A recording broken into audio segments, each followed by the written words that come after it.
FXCOINZ. This is Christopher Lewis taking a look at the euro and the pound.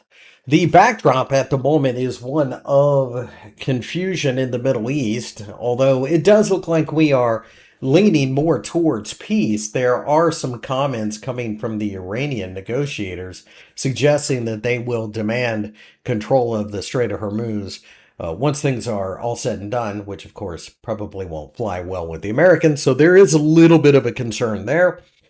Furthermore, you have to look at the bifurcation of the global economy. It seems as if the United States is going to outperform everybody for a while, and that's just a continuation of what we had seen. It's interesting because we are seeing some major markets that have been consolidating for quite some time trying to make a decision here.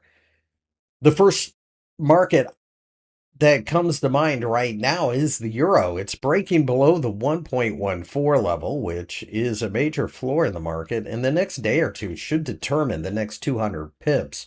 If the market continues to drop from here with the elevated US rates, it does make sense that we go looking to the 1.12 level.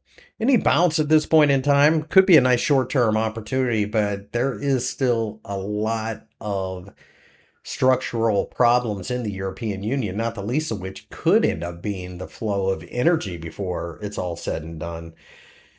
The German economy seems to be doing somewhat okay, but the rest of Europe seems to be slipping a bit. I think you've got a situation where any rally at this point in time you have to look at with a little bit of suspicion, and it does look like the US dollar is accelerating gains here.